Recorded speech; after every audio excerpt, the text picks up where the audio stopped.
kalau misalkan untuk yang UX tuh kita kan belajar Figma, itu pun juga kayaknya harus kita pelajarin tuh mana apa ya cara menjalankannya, pasti kita juga harus butuh waktu kan. Setuju. Gitu. Ada bedanya nggak sih antara yang arsitektur sama UI UX? Untuk universal gitu. Untuk orang-orang yang kayak umur 20 tahun tuh seenggaknya mereka juga Tahu awareness-nya aware. tinggi lah, ada asuransi, pemakaian asuransi juga oke lah gitu. Mereka tuh seenggaknya tuh tahu tentang asuransi dan tertarik untuk asuransi itu masih kurang. Nah akhirnya saya coba targetin tuh ke umur sekitar 18-30 tahun itu. Gimana sih biar teman-teman di sini bisa stand out nih gitu, terutama untuk kerja di BUMN?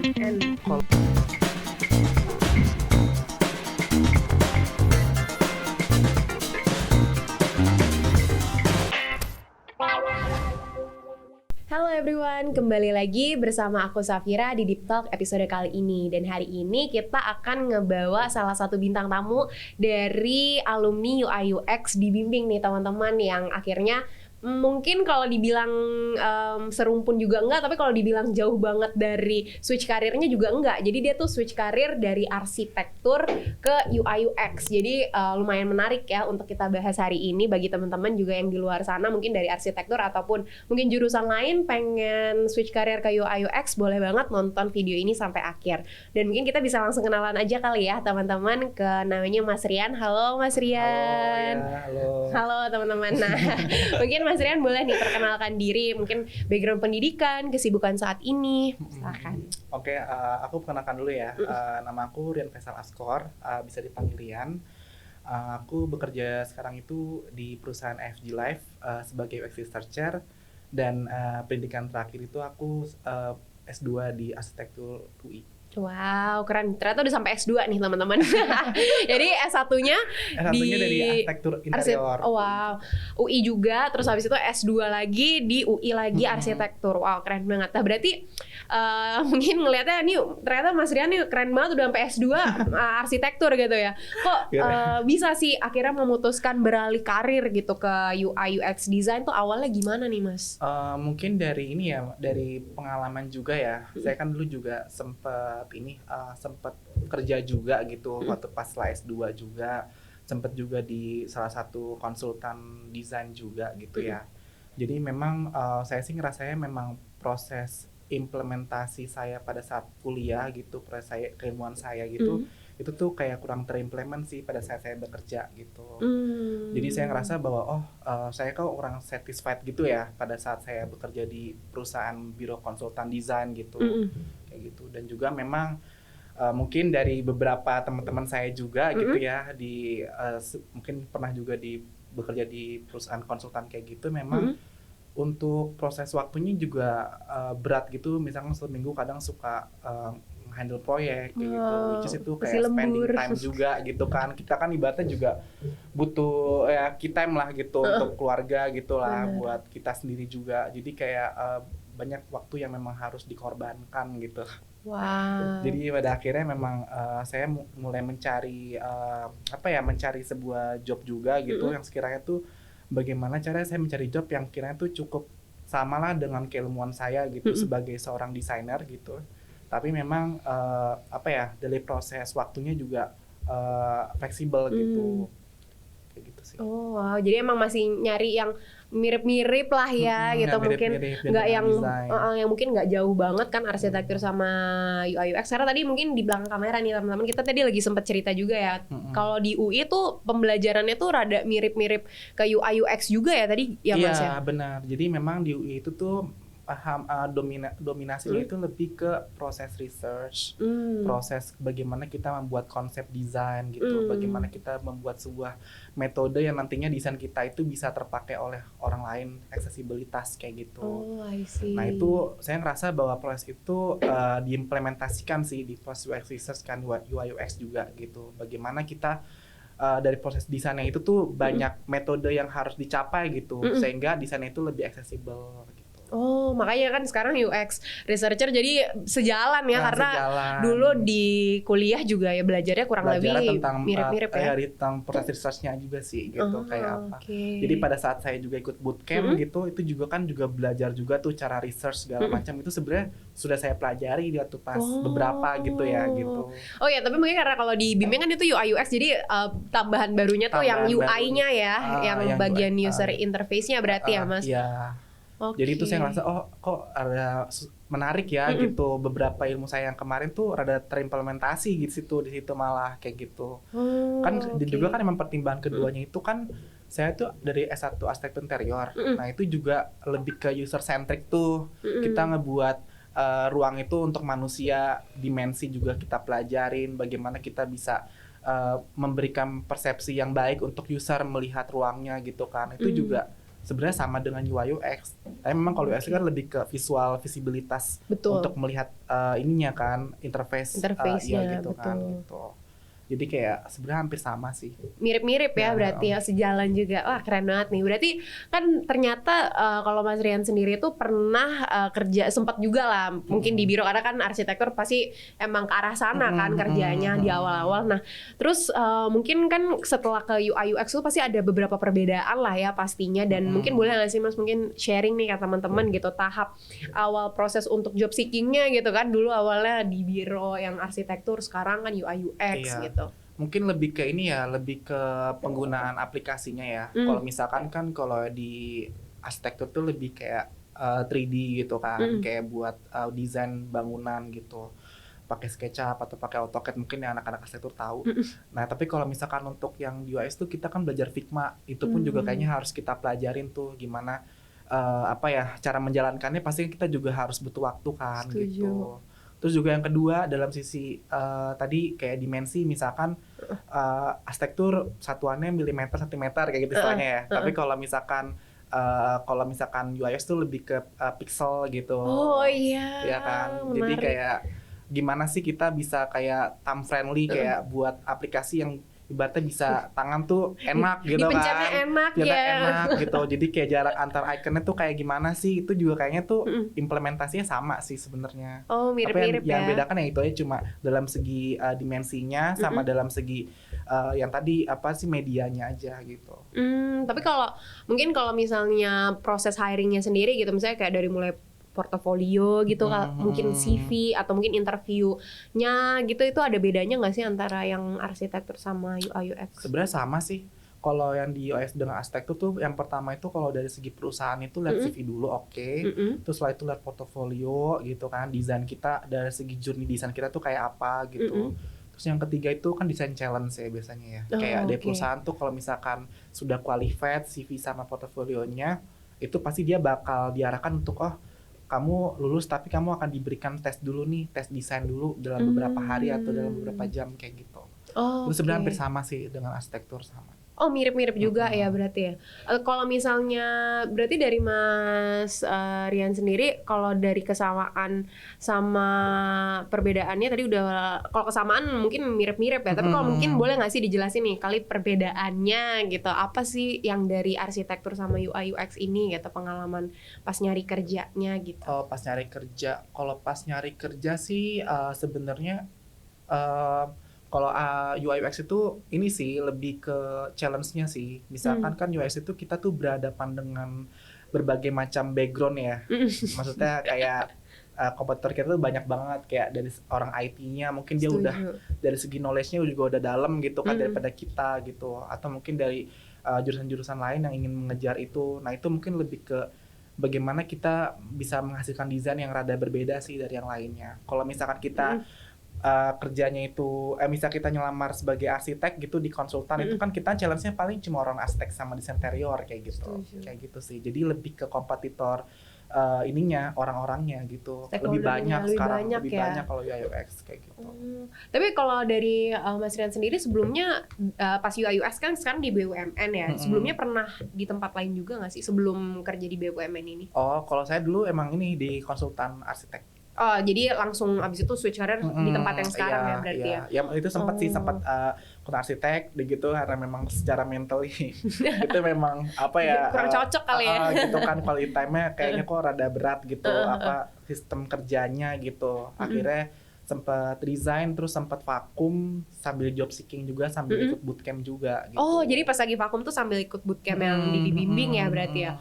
Oke, berarti kalau misalnya di perusahaan yang sekarang gitu, tadi aku pengen tahu juga nih, mungkin dari kemarin ya teman-teman kita tuh biasanya masukin alumni-alumni tuh biasanya kerjanya di startup lah gitu ya, kayak bukan yang BUMN nih baru pertama juga nih Mas. Jadi mungkin teman-teman pengen tahu juga nih kayak gimana sih mungkin tahapan proses rekrutmen di perusahaan BUMN gitu, mungkin challenge-nya atau mungkin kesulitan yang dihadapi sama Mas Rian tuh apa sih gitu? Sebenarnya sih sama ya dengan sistem rekrutmen yang kayak yang lainnya perusahaan startup atau yang lainnya gitu. Cuman memang kalau yang saya tangkap itu pada saat saya pas mau masuknya aja sih. Jadi misalkan oke masih ada proses apa namanya CV juga ada, terus juga portofolio juga dilihat juga sama pada umumnya in general lah gitu. Terus juga apa sih namanya design challenge juga. Cuman memang yang rada lebih challenge-nya gitu di BUMN. Desain challenge-nya itu tuh dalam hitungan jam gitu. Jadi misalkan kita buat desain screen by screen tuh dalam waktu 2 atau 3 jam. Sedangkan kalau saya kan dulu juga sempat juga kan desain challenge di perusahaan startup juga itu kan membutuhkan waktu sehari 2 hari. Oh, jadi emang dikasih. pacing-nya juga rada cepet tuh gitu.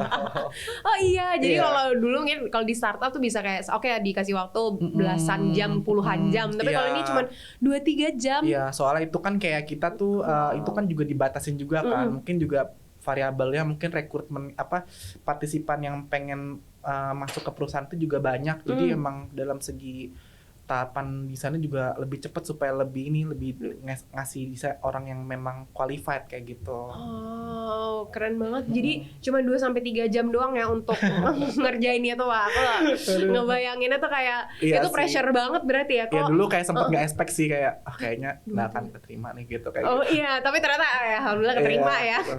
Oh, tapi kalau 2-3 jam itu berarti apa tuh yang dibikin tuh di dalam situ? Biasanya tuh lebih ke briefing aja sih. Misalkan kita ingin membuat aplikasi A, misalkan untuk marketplace gitu, kita buat marketplace untuk kesehatan gitu. Itu kayak apa, kebutuhannya apa aja kita yang nanti desain kayak gitu. Terus dari segi flow nanti kita bakal ngedeskripsiin. Misalkan kita lihatnya itu dari kompetitornya dulu nih, dari aplikasi Tokopedia, terus kita implementasi ke aplikasi yang kita ini gitu. Terus nanti kita susun misalkan dari atas itu kita lebih cenderung alat kesehatan kayak misalkan obat-obatan karena memang dalam segi intensitas marketnya lebih banyak daripada alat-alat kayak olahraga gitu kayak gitu. Jadi lebih ke itu sih analisa posisi-posisinya screen by screennya gitu. Ya, tapi mungkin itu kalau misalnya kita ngerjain sehari 2 hari masih oke ya. Tapi kalau misalnya 2 jam 3 jam tuh Iya, kayaknya jadi itu emang agak ada pressure challenge ya. sih, ada challenge sih sebenarnya gitu. Sempet kayak aduh kayaknya nggak akan keterima nih soalnya hampir beberapa screen kayak kayaknya kok kayak nggak bagus menurut saya gitu kan gitu. Oh, tapi ya ternyata keterima ya Iya. teman-teman. Itu pas daftarnya itu setelah selesai bootcamp atau pas lagi masih bootcamp juga? Itu selalu Setelah lulus bootcamp ya. Jadi itu udah dipelajarin juga nggak sih di bootcamp yang?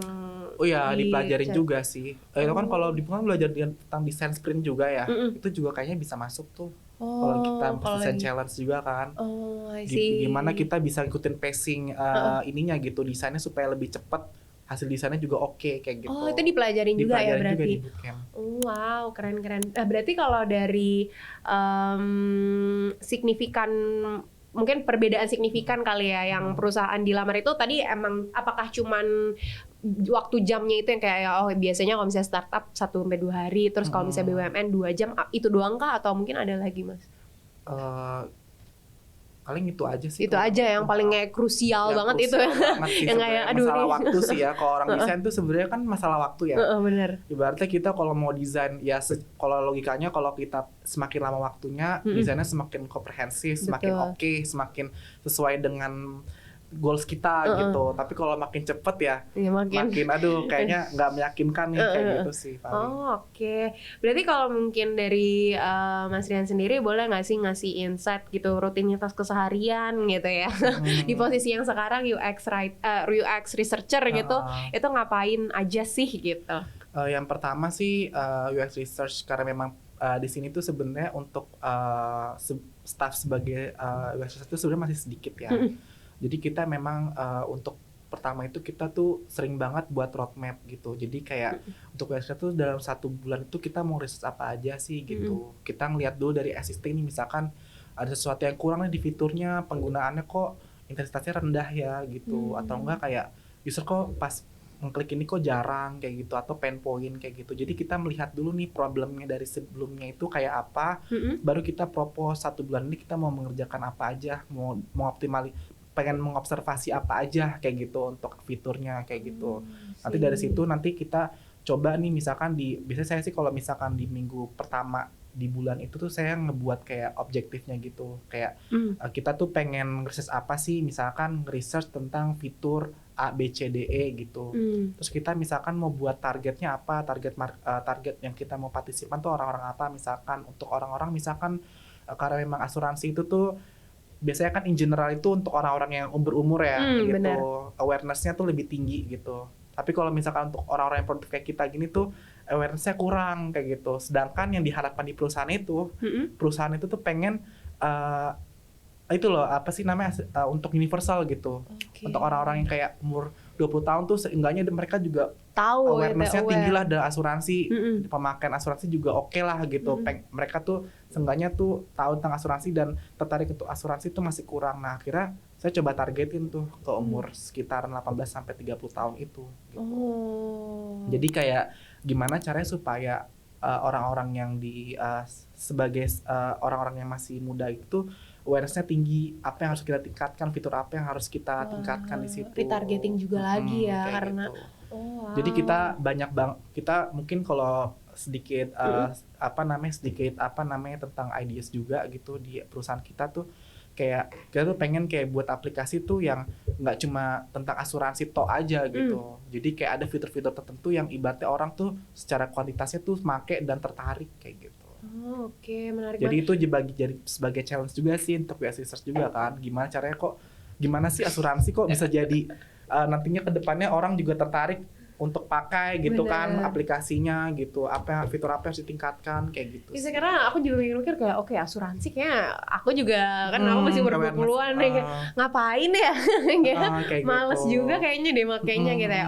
Oke, menarik banget ya. Jadi itu kayak challenge sih buat UX research. Keren. Berarti anyway nih teman-teman ya, mungkin kalau belum tahu lagi juga nih, aku dapat info juga. Sebenarnya kalau dari Mas Rian sendiri itu dulunya di perusahaan yang sama itu sebelumnya product designer ya. Iya, benar. Terus akhirnya jadi UX researcher. Iya. Ini kenapa bisa nih Mas tiba-tiba dari product designer jadi UX researcher? Iya, karena kan memang dari performa kerja ya. Jadi misalkan dulu tuh memang kalau EFG Lab itu sebenarnya startup BUMN ya, baru juga gitu kan. Jadi untuk UX itu sebenarnya masih sedikit gitu timnya.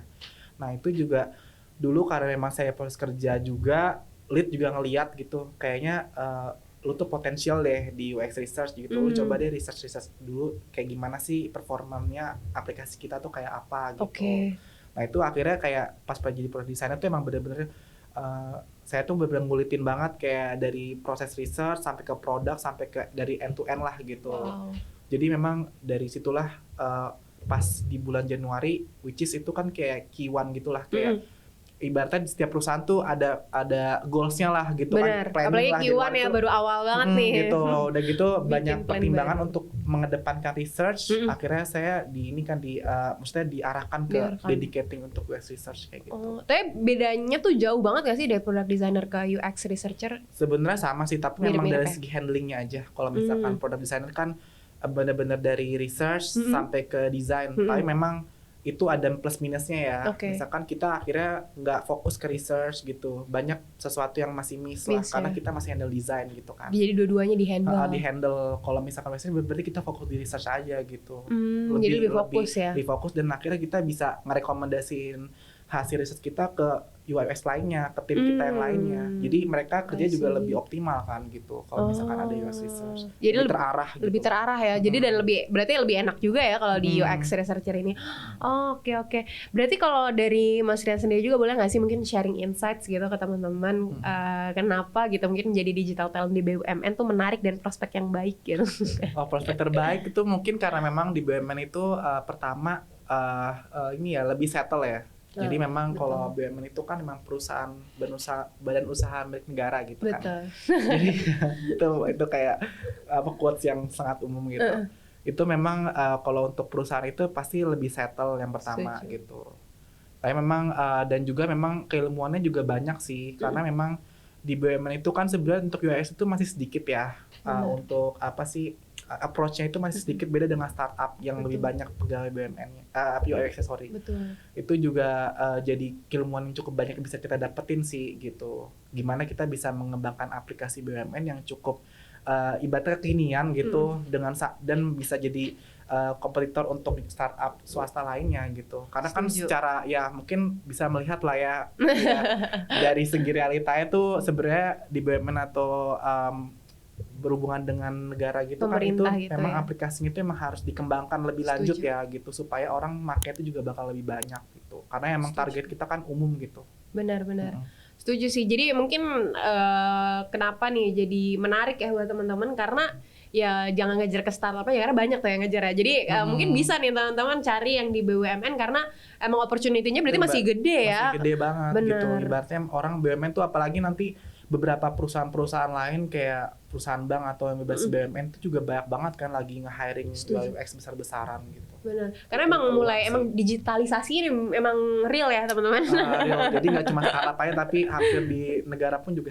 Benar, karena emang negara tuh emang sekarang kayaknya emang lagi gencar juga ya kayak teknologi kayak misalnya dulu SIM nggak ada tuh kepikiran aku kayaknya kan pasti harus ke sana nggak sih? Tapi sekarang kan ada aplikasinya, perbaruin SIM. Mungkin gitu. Masih harus diperbaikin lagi tapi kayak udah keren banget nggak sih? Maksudnya di Indonesia bisa maksudnya perbaruin SIM lewat aplikasi. Terus apalagi pokoknya banyak banget nggak sih? Banget perpanjangan paspor segala macam. Paspor terus gitu. juga jam sostek segala macam sekarang kita udah ada aplikasinya. Kayak itu keren banget ya. Jadi opportunity-nya juga supaya lebih memberikan performa lebih baik lagi pasti US juga harus kayak di hiring lagi kan gitu ya. Jadi ternyata emang opportunity-nya gede banget ya teman-teman. Jadi boleh nih mungkin cari-cari BUMN atau kementerian pokoknya yang pemerintah tuh pasti sekarang lagi butuhin banget ya. Oke, dan berarti kalau dari Mas Rian sendiri juga boleh nggak di-sharing terkait kandidat yang stand out gitu yang karena berarti Mas Rian kan keterima ya di BUMN gitu. Gimana sih biar teman-teman di sini bisa stand out nih gitu, terutama untuk kerja di BUMN? Kalau kerja di BUMN tuh yang pertama itu memang kita itu harus harus memiliki ownership ya. Misalkan kita nih ngeriset itu tanpa disuruh gitu.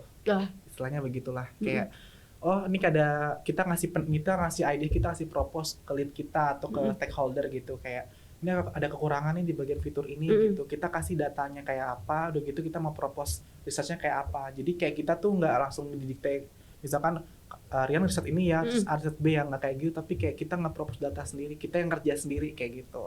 Itu malah yang lebih dilihat sih oleh setiap perusahaan sebenarnya kan, nggak cuma di BUMN aja tapi setiap perusahaan. Jadi lebih ke inisiatif sih kita gitu untuk melakukan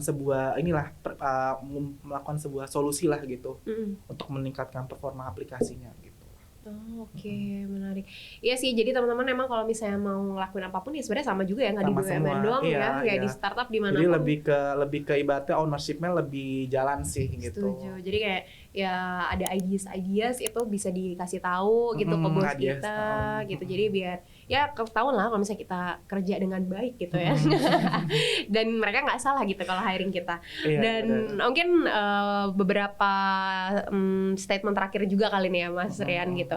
Boleh nggak sih kasih tahu nih ke teman-teman, kan Mas Rian dulunya alumni bootcamp di Bimbing gitu.